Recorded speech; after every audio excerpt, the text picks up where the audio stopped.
Assalamualaikum dan salam sejahtera. Nama saya Iti Hanani binti Muhammad Ilham dan nombor matrik saya ialah C23B0804.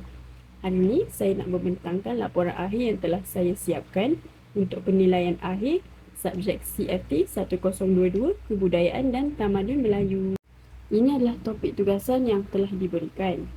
Topik tugasan yang telah diberikan ialah bincangkan konsep identiti dan jati diri Melayu yang menjadi asas dalam ketamadunan Melayu dan apakah perkaitannya dengan isu-isu semasa. Isu semasa yang saya pilih untuk dikaitkan dengan konsep identiti dan jati diri Melayu ini adalah isu kebanjiran warga asing di Malaysia. Sebagai pengenalan, saya ingin bercakap tentang apakah itu tamadun Melayu. Tamadun Melayu adalah sebuah tamadun yang dibentuk oleh sekumpulan atau sekelompok manusia yang dilabelkan secara luas sebagai kumpulan orang-orang Melayu dan berada di suatu wilayah di Asia Tenggara. Wilayah ini juga dikenali sebagai gugusan Kepulauan Melayu ataupun gugusan Kumpulan Melayu Indonesia. Selain itu, tamadun Melayu juga merujuk kepada kebudayaan dan kepercayaan agama, di mana budaya dan agama berjalan seiring membentuk nilai-nilai murni dan jati diri Melayu. Yang kedua adalah seni kebudayaan di mana muzik tradisional, tarian tradisional dan hasil seni rakyat juga menjadi identiti masyarakat Melayu. Akhir sekali, tradisi dan kepercayaan yang diamalkan seperti adat istiadat perkahwinan, pakaian tradisional, itu juga semestinya melambangkan identiti ketamadunan Melayu. Seterusnya, apakah itu konsep identiti dan jati diri Melayu? Dan apakah kaitannya dengan isu pendatang asing? Pertama sekali, identiti dan jati diri adalah satu konsep yang dipegang utuh dalam kalangan masyarakat Melayu di Malaysia.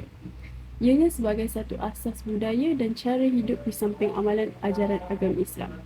Konsep ini juga mengutamakan keharmonian di kalangan masyarakat dan memupuk semangat perpaduan. Namun begitu, konsep identiti dan jati diri ini kini diancam oleh isu-isu sosial yang terjadi dalam kalangan masyarakat. Pengaruh budaya lain sedikit sebanyak telah mengancam identiti dan jati diri Melayu.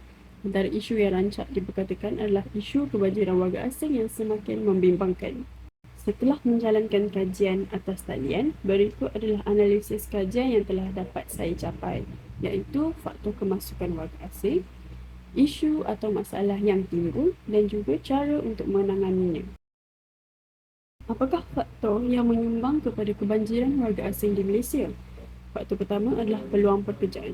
Seperti yang kita tahu, Malaysia adalah negara yang sedang pesat membangun. Jadi tenaga-tenaga buruh diperlukan untuk projek-projek pembangunan di negara ini.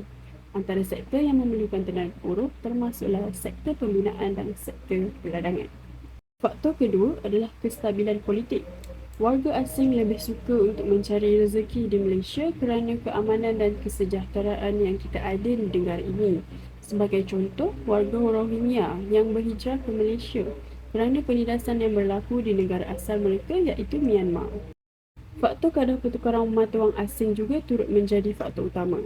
Kita boleh lihat kebanyakan warga asing yang bekerja di sini, kebanyakannya mereka berasal dari negara yang mempunyai kadar mata wang yang lebih rendah. Jadi dengan datang bekerja di Malaysia, mereka dapat menghantar lebih banyak wang ke negara asal mereka. Seterusnya, apakah isu sosial yang timbul dari kebanjiran warga asing di Malaysia? Pertama sekali adalah isu keselamatan. Kita dah banyak dengar kes-kes jenayah yang melibatkan warga asing seperti bergaduhan oleh warga Rohingya ataupun jenayah penipuan yang dijalankan oleh warga Nigeria.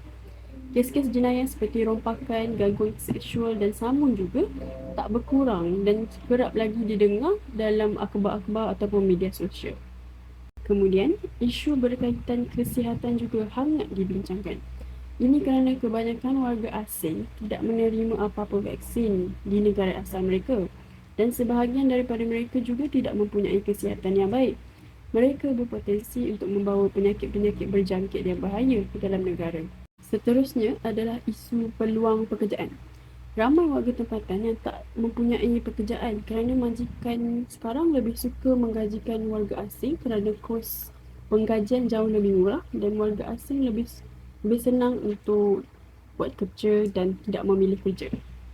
Akhir sekali adalah isu infrastruktur. Seperti yang kita tahu, fasiliti kerajaan seperti hospital awam disediakan untuk warga tempatan.